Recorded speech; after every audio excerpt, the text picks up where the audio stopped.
mengenai Rajab, tolong bedakan amalan orang beramal bulan Rajab dengan hadis-hadis mengenai keutamaan bulan Rajab. Itu berbeda. Bulan Rajab itu harus didefinisikan dulu. Bulan Rajab adalah bulan haram. Nah, ini satu poin pertama yang mau kita sampaikan. Bulan Rajab itu bulan haram. Kata Nabi SAW tentang Sya'ban, Sya'ban itu bulan yaghfulun nas, yang banyak orang lupa, ma baina Rajab wa Ramadan, antara Rajab dan Ramadan. Maksudnya adalah biasanya orang masuk Sya'ban jarang puasa. Biasanya orang puasa cuma Rajab dan Sya'ban. Lalu, bolehkah saya berpuasa di bulan Rajab? Ada yang puasa nggak? Puasa bulan Rajab, kalau belajar fikih paling basic saja, maka puasa bulan Rajab masuk kepada puasa bulan haram. Syahrul haram. Karena Allah mempunyai 12 bulan, ada 4 bulan yang haram, ya. Berdasarkan ayat tersebut, maka berpuasa di bulan Rajab sama hukumnya dengan berpuasa di bulan haram yang lain. Bulan haram apa aja, Pak? Rajab. Apa lagi? Zulqa'dah, Zulhijjah, Muharram. Jadi bulan Rajab itu terpisah sendiri. Zulqa'dah, Zulhijjah, Muharram itu gabung. Tapi Rajab sendiri. Di bulan Rajab ada hari Senin nggak? Ada. Boleh nggak saya puasa hari Senin di bulan Rajab? Boleh, ya. Jadi kalau saya puasa bulan Rajab, ahli bid'ah nggak? Ayo, bid'ah nggak? Ya enggak. Kenapa? Sebagaimana di selain bulan haram, di bulan Jumadal Ula, Jumadal Tsani, Rabiul Awal, Rabiul Tsani, di bulan-bulan itu ada hari Senin dan kita puasa hari Senin dan Kamis. Maka di bulan Rajab apalagi dapat 2 keberkahan. Pertama Seninnya, Kamisnya, yang kedua bulan haramnya. Jadi kalau ada sahabat kita puasa bulan Rajab, nggak usahlah, ya, dibantah dengan flyer-flyer yang tidak dimengerti itu. Kan sekarang banyak, ya, puasa bulan Rajab bid'ah. Dia nggak bisa bedain. Emang di bulan Rajab nggak ada hari Senin? Emang di bulan Rajab nggak ada puasa bid? Apa di bulan Rajab tidak ada puasa 3 hari setiap bulan? Kata Abu Hurairah, "Awsani khalili," kekasihku Rasulullah, hadis sahih, mewasiatkan kepadaku untuk 3 hal. Duha 2 rakaat minimal, witir setiap malam sebelum tidur, dan yang terakhir berpuasa salasa ayyam min kulli syahr, 3 hari puasa setiap bulan. Itu enggak dilihat mau bulan apa saja. Maka Bapak saudara makan Allah, jika ada sahabat kita puasa di bulan Rajab, husnuzan aja. Tapi kita perlu luruskan, orang yang berpuasa di bulan Rajab karena hadis-hadis yang palsu dan dhaif, ini baru bermasalah. Contohnya, jadi dalam bab ini ada seorang imam namanya Abu Muhammad Al-Hasan Al-Khallal. Dia menulis tentang fadlu syahri Rajab. Itu ada beberapa hadis dan semua hadisnya dhaif, bahkan palsu. Itu memang terbukti. Contohnya ini. Pernah dengar nggak hadis ini? Rajab syahrullah, Sya'ban syahri, wa Ramadan syahru ummati. Bulan Rajab itu bulannya Allah. Maka Rajab itu dianggap nama Allah oleh sebagian ulama. Sya'ban bulanku, sedangkan Ramadan bulan umatku. Ini hadis telah diteliti, hadis dhaif jiddan. Apa arti dhaif jiddan?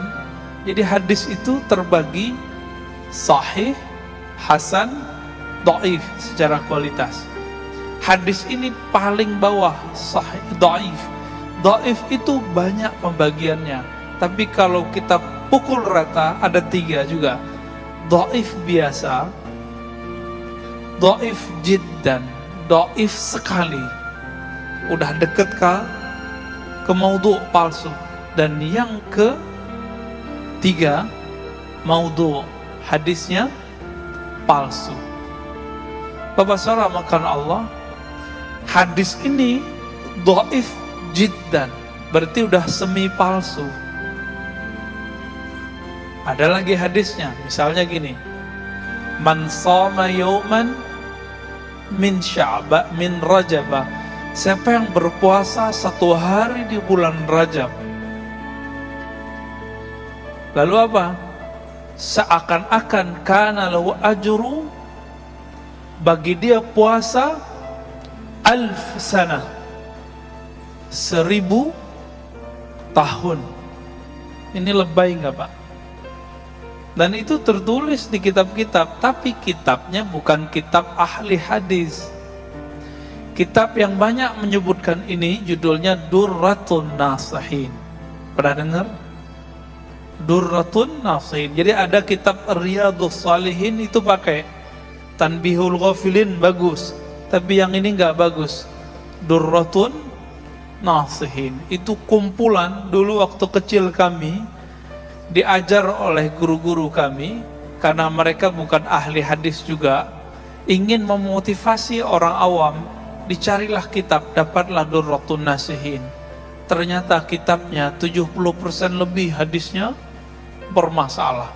Ada yang sahih betul, ya 10%-an lah ada yang sahih, hasan sebagiannya, sisanya 70%-an bermasalah. Dan tentang bulan Rajab, saya ingat saya di situ ada 2 bab. Dulu kami hampir hafal semua itu kitab. Hampir hafal isinya, maknanya kita hafal semua. Di situ disebutkan apa? Siapa yang puasa 1 hari bulan Rajab, maka Allah jadikan baginya pahala 1000 tahun. Cara cek amal-amal sunnat yang hadisnya bermasalah itu gampang, bahwa pahalanya melebihi Lailatul Qadar. Coba kita lihat Lailatul Qadar berapa utamanya? 1000 tahun. Ini kalau nggak ngerti hadis, pakai aja kaidah ini. Nggak ngaji hadis tuh lama Pak. Kami alhamdulillah Allah izinkan ngaji hadis kepada beberapa syekh, yang paling lama orang Indonesia. Jadi ada orang Indonesia pakar hadis. Guru kami Syekh Ali Mustafa Yaqub, Imam Besar Istiqlal yang lama. Sebelum yang besar yang sekarang, itu beliau imamnya. Beliau 9 tahun di Jawa, kemudian 9 tahun di Riyadh, Saudi, ngaji kepada ulama-ulama di Saudi.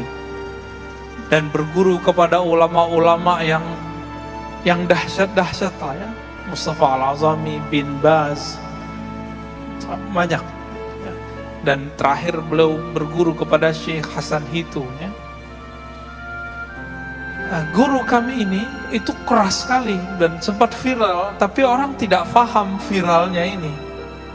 Beliau ingin menjelaskan bahwa puasa di bulan Rajab, semua hadisnya, hadis yang mana? Hadis tentang keutamaannya itu palsu dan dhaif. 2 aja. Kalau nggak palsu, maudhu, dhaif. Tapi tolong dibedakan. Kalau saya ingin berpuasa bulan Rajab, puasa Seninnya kah, puasa Bidnya, atau saya ingin puasa mutlak, itu boleh-boleh saja, seperti boleh berpuasa di bulan yang lain. Tapi itu video kan dipotong, jadi nggak disebutkan bagian yang boleh membolehkannya. Bapak saudara makan Allah, kalau nggak ketemu, coba pakai kaidah ini. Apa kaidahnya? Jika ada amalan sunnah yang melebihi pahalanya pahala Lailatul Qadar, pastikan hadisnya dhaif atau palsu.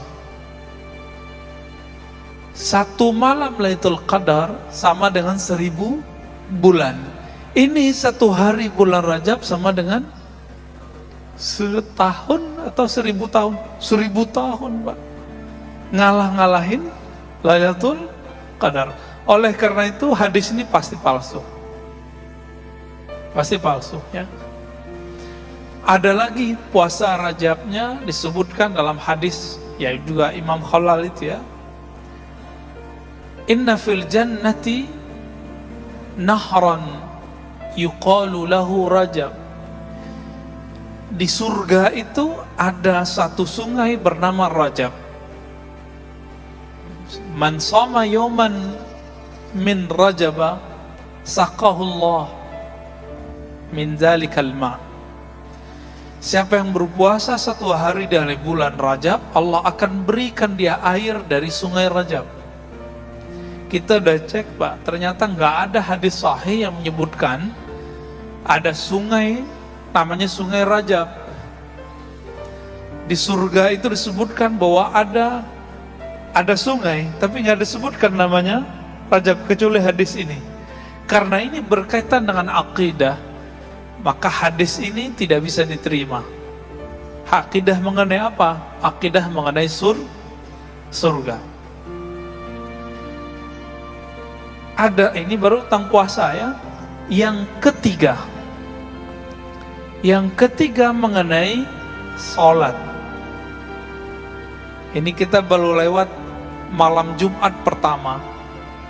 Biasanya di beberapa pesantren, beberapa zawiyah zikir, orang mengamalkan namanya sholat raghaib.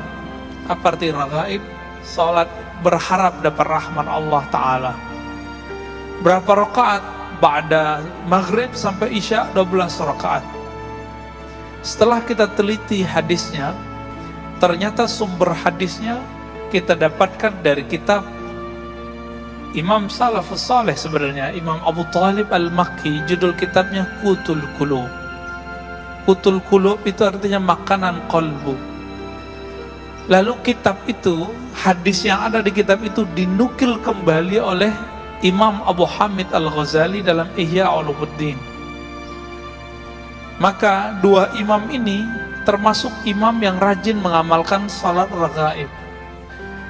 Tapi hadis itu diteliti nanti oleh Imam Subki dan Imam Al-Iraqi. Apa hasilnya? Ternyata hadisnya palsu. Hadisnya apa? Palsu.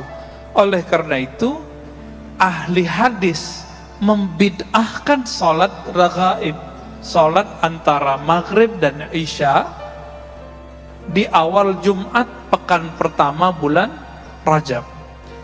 Tapi Imam Abu Talib Al-Makki dan Imam Abu Hamid Al-Ghazali tetap melakukannya. Kenapa mereka tetap melakukannya? Karena mereka menemukan ulama salaf sebelum mereka mengamalkannya. Saya lama memikirkan ini bid'ah atau tidak, bid'ah atau tidak. Ternyata kita lihat sejarahnya, ini panjang ini sejarahnya. Dulu ada namanya Imam Abu Muhammad Al-Maqdisi, menulis kitab mengenai bid'ahnya salat raghaib. Akhirnya terjadi pecah, ya, di suatu masjid di zaman Syekh Ibn Taimiyah. Dia membubarkan orang lagi sholat raghaib, dan akhirnya nama Ibn Taimiyah menjadi hancur. Tidak disukai di Damaskus saat itu. Kenapa? Syekh Ibn Taimiyah meneliti sendiri sebagaimana Al-Maqdisi dan hasilnya sama, hadisnya palsu. Tapi dhaif ataupun palsu, Imam Nawawi yang juga mengatakan ini sholatnya batil, tapi dia punya kaedah. Contohnya gini, Imam Nawawi itu nulis kitab Arba'in. Di sini ada Ta'lim Arba'in, 42 hadis. Belum, ya, silakan dibuat, Pak, ya. khatam lah itu, nanti diijazahkan pakai sanad oleh gurunya kalau bisa. Imam Nawawi mengatakan, saya nulis hadis 42 ini bukan karena keutamaan yang ada di hadis dhaif.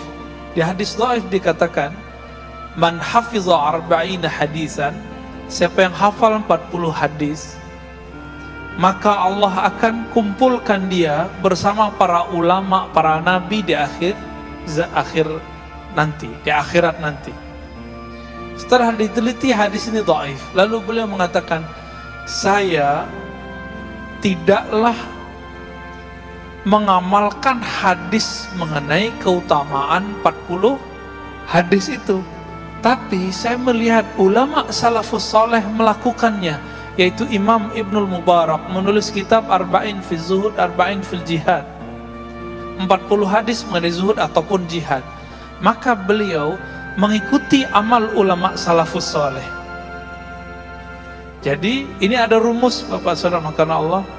Hadisnya dhaif, lemah, tapi ada ulama salaf yang mengamalkannya bukan karena hadis itu. Maka dalam ilmu fikih kita boleh mengamalkannya tapi ikut ulama salaf, bukan ikut hadis dhaif itu. Itu kaidahnya. Contohnya apa? Saya sering mencontohkan di beberapa tempat. Bapak Saudara makan Allah, jika kita punya anak baru lahir, diazankan nggak? Benar, diazankan. Kita cek hadisnya. Hadis riwayat siapa itu? Hadis mengazankan bayi baru lahir, riwayat Imam Al-Hafiz At-Tirmizi, murid terbaik Imam Bukhari. Dalam bab Kitabul Aqiqah dari Sunan Tirmizi disebutkan hadis ini, anna Rasulullah SAW adzana. Rasulullah SAW mengazankan di telinga al-maulud, anak baru lahir. Kita teliti, ternyata di dalamnya ada rawi yang dhaif, periwayat yang lemah. Lalu, apakah otomatis amal dengan hadis ini tidak boleh? Ternyata kita coba lihat, Imam Tirmizi mengatakan hadis ini hasanun sahih. Hadis ini hasan plus sahih. Udah hasan plus sahih lagi. Maksudnya apa? Ternyata beliau punya keterangan di situ, wabihi, ya. Dan dengan hadis ini, ba'du ahli ilmi, ya, sebagian ahli ilmu mengamalkannya. Siapa? Ulama salafus saleh. Maka Imam Tirmizi punya kaidah, jika ada satu hadis lemah, tapi ada ulama salafus saleh yang mengamalkannya, maka hadisnya bisa naik. Tapi bukan riwayatnya, tapi isi hadisnya. Nah, inilah yang pelik dalam ilmu hadis. Makanya ngaji ilmu hadis itu banyak pusingnya Pak daripada nyamannya. Beda kalau ngaji ilmu qalbu, ngaji tafsir, itu beda. Ya. Kita kalau kajian qalbu itu merinding-merindingnya lebih banyak. Tapi kalau ngaji ilmu hadis, kepalanya berat nanti pulang. Ini Ustaz nih ngomong apa ini gitu ya. Tapi begitulah ilmu hadis. Ilmu hadis itu akhirnya ada orang nanya ke saya, dia dokter. Ustaz, tolong dong ajarin cara mendeteksi hadisnya sahih atau tidak sahih. Karena dia dokter, gampang jawabnya. Pak dokter, jadi dokter itu berapa tahun? Kira-kira berapa tahun Pak? Ada anaknya yang dokter atau ada Pak dokter di sini? 5 tahun, koasnya 6 tahun lah ya. Maka saya jawab, ahli hadis umum seperti dokter umum minimal ngaji hadisnya bersama syekh, bukan sendiri. Talaqi, bersanad, minimal berapa tahun? 6 tahun itulah. Atau sekarang di ma'had kami, di tempat guru kami Syekh Ali Mustafa Yaqub, Allah yarham, sekarang dipegang oleh anaknya, ya, Ustaz Ziaul Haramain, masih muda, tamat Madinah, alim. Beliau Dulu ya Syekh Ali Mustafa Yaqub merumuskan jadi 4 tahun. Bisa Pak. Tapi di India belum bisa. Di India masih 10 tahun. Maka di India itu ahli hadis itu terbagi 2. Ada ahli hadis bermazhab Hanafi atau Syafi'i, ada ahli hadis yang disebut Athari. Athari itu beda dengan Salafi, tapi mirip dengan Salafi. Miripnya apa? Mereka tidak bermazhab. Bedanya dengan Salafi, Salafi anti mazhab, kalau mereka tidak anti mazhab. Kalau di Indonesia mirip Muhammadiyah. Muhammadiyah itu di Indonesia tidak anti mazhab, tapi tidak terikat oleh mazhab. Bedanya, Tarjih Muhammadiyah tidak semuanya ahli hadis, sedangkan kelompok Athari di sana itu kebanyakan ahli hadis. Di antara imamnya ada Imam Al-Mubarakfuri, Syamsul Azim Abadi, ya, pensyarah Sunan Tirmizi dan Abu Daud. Mereka itu termasuk yang ngaji hadisnya lama. Maka di India, Bapak Saudara, makanya Allah kalau ngaji hadis, orang kalau sudah diijazahkan gurunya ngajar, dari dia umur 20-an sampai 70 umurnya, itu cuma ngajar 1 atau 2 kitab. Maka kalau mau cari penghafal Sahih Bukhari Muslim masih banyak di India. Jadi pusat kajian hadis bukan Saudi, Pak. Harus diketahui. Pusat kajian hadis sudah lebih dari 3 abad itu di India, Pakistan. Maka sanad ilmu hadis kita sebagian ke sana. 2007 sanad hadis pertama yang saya terima untuk Sahih Bukhari itu berasal dari Haidar Abad. Guru saya itu yang nguji disertasi Syekh Ali Mustafa Yaqub. Bapak Saudara makan Allah. Jadi kalau pusing masalah kok hadis bisa diteliti, ya iya. Tapi cara menelitinya mirip kayak diagnosa dokter. Adapun yang diajarkan di kampus-kampus itu bukanlah menjadi dokter hadis. Di kampus-kampus hari ini hanya pakar teori-teori hadis. Bedakan. Di UIN, di Al-Azhar, bahkan di Madinah, di mana-mana hari ini kalau orang ngaji hadis itu cuma teori ilmu hadis. Kalau mau ngaji kitab hadisnya, itu biasanya di ma'had-ma'had, di zawiyah-zawiyah, di tempat syekh-syekh. Oleh Kiai Ali Mustafa Yaqub dijadikan itu formal di Ma'had Darussunnah. Jadi kalau ada anaknya bagus bahasa Arabnya, Pak, kuliahkan S1 di UIN sembari masuk ke Darussunnah. Bapak Saudara makan Allah. Berdasarkan penjelasan ini, Imam Ibnu Hajar Al-Asqalani, beliau pensyarah Sahih Bukhari, mengatakan apa? Semua hadis keutamaan bulan Rajab itu cuma 2 jenis saja, dhaif, maudhu. Dhaif dan lemah. Tapi tolong dibedakan. Ada orang tadi ingin beramal di bulan Rajab karena ingin mengikuti tradisi ulama salaf, itu boleh. Sekarang kita tinggalkan hadisnya dulu. Imam pakar hadis palsu namanya Ibnul Jauzi, dalam bab tentang Rajab dia punya kekhasan. Meskipun dia geli ngelihat hadis palsu, tapi dia kemudian tinggalkan hadis palsu, dia lihat amalan ulama salafus saleh. Dalam kitab At-Tafsirah beliau mengatakan, ulama-ulama salafus saleh terdahulu, salaf itu abad pertama, kedua, ketiga Hijriah, setiap kali masuk bulan Rajab, maka mereka mempersiapkan diri untuk bulan Ramadan. Makanya meskipun hadis dhaif, maka itu dibaca. Apa hadisnya yang dibaca imam tadi? Allahumma barik lana fi Rajab wa Sya'ban wa ballighna Ramadan. Di riwayat lain wa barikna fi Ramadan. Ya Allah, berkahi kami di bulan Rajab dan Sya'ban, dan sampaikan kami ke Ramadan, berkahi kami di Ramadan. Hadis ini ittifaq, semua sepakat bahwa hadis dhaif, tapi orang beramal bukan karena hadis ini. Tapi ada ulama salafus saleh, disebutkan oleh Imam Ibnul Jauzi, beberapa ulama tabi'in membaca doa ini. Jadi, bolehkah kita baca doa ini karena ikut ulama tabi'in? Boleh, bahkan dianjurkan. Jadi silakan Pak, diaminkan kalau imam baca ini. Gak usah berdiri langsung, ya, aminkan aja itu. Kalau enggak, duduk aja. Walaupun kita duduk, kita dapat berkahnya. Kita ini kan sering minta doa ke kiai, ke syekh, ke ustadz. Sekarang dapat doa gratis dari hafiz Quran yang duduk di depan. Mau nggak? Ya? Nggak mau.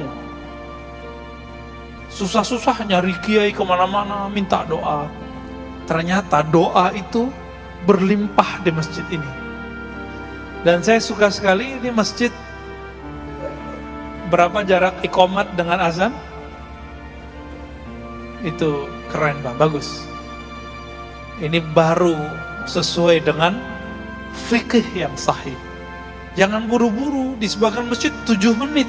Wajar kalau kita lihat ke belakang cuma 3 shaf. Jadi begini nih bener. Kalau tambahin lagi sebenarnya boleh Pak. Ya. Di Turki, ulama-ulama fikih bermazhab Hanafi, mereka ahli hadis. Mereka menggunakan hadis yang lain. Bahwa Nabi SAW salat subuh di akhir malam. Udah mau deket-deket terbit matahari. Maka kalau Bapak ke sana, kita salat subuh begini Pak di luar. Ya, burung-burungnya kayak tadi. Jadi suasana kayak di Masjid Ayyubiyah saya tadi ya. Jadi awal datang ke sini ini kok kayak nggak di Jakarta ini ya. Nggak kayak di Tangerang juga ini. Kayak di mana? Kayak di Turki rasanya. Burung-burung, cuma hati-hati ini nya macam-macam ya. Bapak saudara makan Allah. Nah, ini salah satu sunnah yang boleh diamalkan. Apa kata ulama kita? Imam Ibnul Jauzi mengatakan, jika engkau ingin mendapatkan keberkahan, keberhasilan di malam Ramadan, Lailatul Qadar, maka mulailah menanam semangatmu, amalmu dari bulan Rajab. Kalau kita nanam padi itu 3 bulan Pak, benar. Ditanam hari ini, setelah 1 bulan dia tumbuh, tapi juga tumbuh rumput bersamanya, maka kita bersihkan. Kata Imam Ibnul Jauzi, maka ulama salafus saleh dulu, di bulan Rajab mereka mulai qiyamul lail, dicoba 11 rakaat, 20 rakaat setiap malam. Kadang kuat, kadang tidak, kadang kuat, kadang tidak. Dimasuk bulan Sya'ban, capeknya hilang. Jadi kalau udah masuk bulan Sya'ban, capeknya hilang. Apa yang harus dibersihkan? Kekurang-kurangannya dihilangkan. Ini yang disebut di bulan Sya'ban cukup merapikan apa yang sudah ditanam. Nanti di bulan Ramadan cukup memetik hasil. Karena kami punya rumus Pak. Coba lihat Nabi Yunus, berapa lama beliau di dalam perut ikan? 40 hari. Apa yang dia baca? La ilaha illa anta subhanaka inni kuntu minaz zalimin. Dan disebutkan di Quran, kalau bukanlah Zunnun Nabi Yunus itu minal musabbihin, dari orang yang banyak zikir, tentu dia akan terkubur di sana sampai kiamat. Maka jika ingin kolbu ini tidak mati, tidak terkubur, coba amalkan zikir ini Pak. La ilaha illa anta subhanaka inni kuntu minaz zalimin. Amalkan terus sampai nanti bulan Sya'ban, 40 hari coba. 10 hari pertama bulan Sya'ban ganti zikirnya. Terus setiap malam qiyamul lail. Karena Lailatul Qadar itu bukan terjadi begitu saja. Masa orang Lailatul Qadar cuma ingin dapat Lailatul Qadar malam 27, terus tidur di masjid? Sejak kapan orang tidur di masjid dapat Lailatul Qadar? Kita lihat orang pindah tidur, Pak, plok. Lailatul Qadar apaan? Nanti jam 2 bangun. Lailatul Qadarnya udah lewat, jam 12 udah lewat. Rata-rata rahasia-rahasia itu turunnya mulainya jam 12-an, tengah malam itu. Pas tengah malam itu, di situ banyak orang tertidur. Di saat tertidur itulah Allah lihat, Allah pandang kalbu yang masih hidup. Innallaha yanzuru ila qulubikum. Allah pandang kalbu yang hidup. Jadi coba Pak, latihan. Mulai malam ini, coba kalau bangunnya agak lebih awal, jam 3. Nanti sampai jam 4, rehat sebentar. Jadi 1 jam beramal. Itu dahsyat itu. Kalbunya akan luar biasa. Orang yang setiap hari jalan cepat, setengah jam, jantungnya sehat. Benar nggak? Maka disebut dengan senam jantung. Kenapa kalau dokter yang ngomong, ayo bapak ini punya masalah jantung nih, jalan cepat setiap hari setengah jam. Kenapa patuh? Padahal tubuh ini bakal kita tinggalkan. Kenapa kalau dokter yang ngomong, buya yang ngomong, syekh yang ngomong, kiai yang ngomong, ustadz yang ngomong gak mau diamalkan? Apa masalah kalbu kita ini? Apa kata guru kita? Apa kata syekh kita? Apa kata nabi kita? Apa kata Allah Rabb kita? Wa minal lail fatahajjad bihi nafilatan lak. Sebagian malam maka bangunlah. Pengen jadi wali Allah nggak Bapak Ibu saudara makan Allah? Pengen jadi wali Allah? Serius? Ingin jadi wali Allah?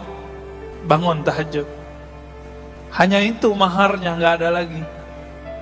Mahar jadi kekasih Allah di saat orang sibuk untuk memanjakan tubuh, dia sibuk memanjakan rohnya, kalbunya.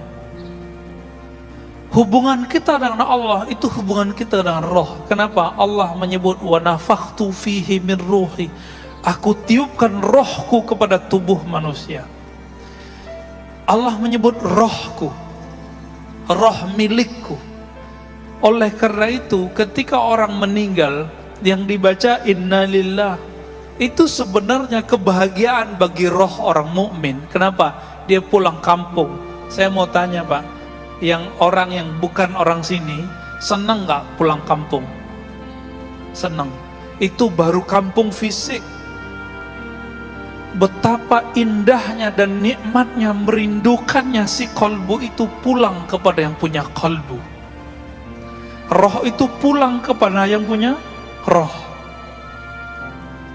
Tapi bapak ini mau pulang kampung, nggak pernah kirim bantuan untuk masjid kampung, nggak pernah kirim duit untuk orang tua di kampung, nggak pernah bantu saudara di kampung, nggak pernah nyapa orang kampung, nggak punya rumah lagi di kampung. Berani nggak pulang? Nggak berani pulang.